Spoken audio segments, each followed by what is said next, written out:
Yo tout le monde, je suis le Capitaine Glochard. J'espère que vous allez bien et que vous portez bien. Aujourd'hui, je vais vous parler d'une souris gaming. C'est la souris ROG Gladius 3 Wireless de chez Asus ROG et elle a reçu pas mal d'awards.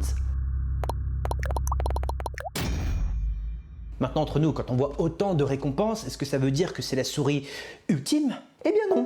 Elle a quand même des défauts. Dans cette vidéo, je vais vous parler de ses points forts et points faibles, donc installez-vous car c'est l'heure du test. Sur le papier, cette souris a des caractéristiques que l'on retrouve déjà sur des souris gaming actuelles, mais cependant, elle a un argument turbo ouf qui fait que toutes les marques devraient prendre exemple sur ce que propose cette souris. Si demain, votre souris ne répond plus quand vous cliquez dessus, ou si elle a le malheur de proposer le bug du fameux double clic, eh bien sachez qu'elle peut se réparer en moins de 2 minutes. Asus ROG fournit le tout.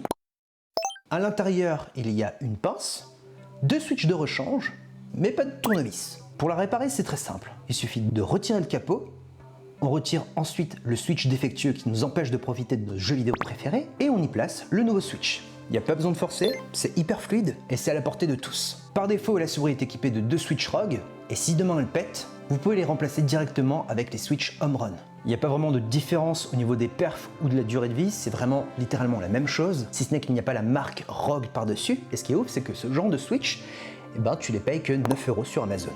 En termes d'investissement et de durabilité, c'est un sans faute.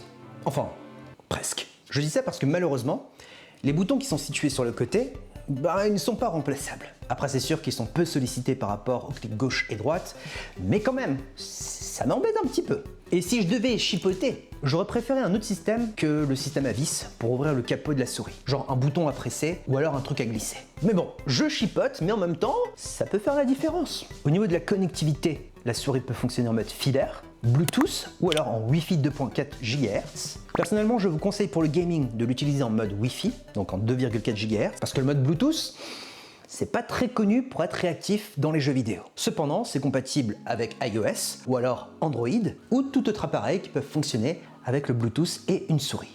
Au niveau du capteur, on peut monter jusqu'à 19 000 dpi avec un taux de transfert à 1000 Hz. En vrai, la course dpi, je vous l'ai déjà dit, ça sert à rien de monter jusqu'à 19 000, voire 30 000 ou 100 000. C'est strictement marketing. Le plus important, c'est si vous avez 4000 dpi, c'est amplement suffisant. Aujourd'hui, les joueurs d'e-sport jouent entre 800 et 3600 dpi grand max. Et surtout, quand vous achetez une souris, le plus important aussi à regarder, s'il est cadencé à 1000 Hz, c'est amplement suffisant. Ça veut dire qu'à chaque mouvement de souris, la souris va envoyer des informations à votre PC avec une latence de 1 milliseconde. Bref, tout ça pour dire que cette souris possède toutes les caractéristiques nécessaires pour le gaming, pour jouer de manière confortable. D'ailleurs, pour cette souris que je considère comme milieu de gamme, elle arrive à rivaliser avec des souris qui coûtent genre 150 €, parce que celle-ci, elle est à 99 €. La prise en main est excellente, que ce soit pour des petites ou des grandes mains. Perso, moi j'ai des palmes, mais au final, elle fit parfaitement avec ma main.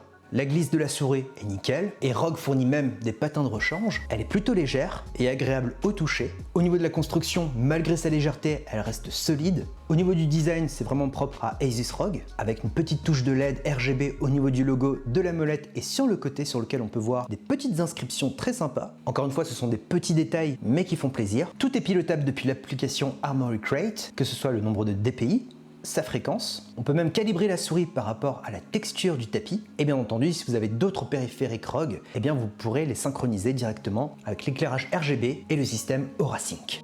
Il y a quand même un autre point négatif, mais là je pense que c'est plutôt un cas exceptionnel qui est arrivé de mon côté. En fait, le tressage est beaucoup trop long par rapport au cordon que j'ai reçu. Du coup, c'est pas très esthétique, mais ça ne gêne pas du tout en soi l'utilisation de la souris. Voilà, j'ai plus rien d'autre à rajouter par rapport à cette souris, si ce n'est qu'en conclusion, c'est un excellent rapport qualité-prix. Je sais que dans ma commune, il y a des personnes qui n'ont pas forcément les moyens de débourser beaucoup d'argent pour des périphériques. 99 €, ça reste un prix. Cependant, dites-vous que si demain, un des boutons tombe en panne, vous pouvez le remplacer pour 9 €. Là, ça vous garantit une longue utilisation de la souris. Ça peut être 3 ans, 4 ans, 5 ans, voire plus, ça dépend de comment vous cliquez, si vous êtes une brute ou non. Et surtout, pour ce prix-là, vous avez exactement les mêmes caractéristiques que des souris qui coûtent beaucoup plus cher. Vous n'aurez juste pas plus de boutons. Parce que là, pour le coup, vous avez juste clic gauche, clic droit, la molette et 2 boutons sur le côté, ce qui est amplement suffisant aujourd'hui. En vrai, Asus ROG, si jamais vous m'écoutez, moi je leur proposerais de rendre ces 2 boutons aussi réparables et d'utiliser genre un petit bouton qui permet de déclipser directement le capot sans passer par un tournevis. Si vous êtes resté jusque là,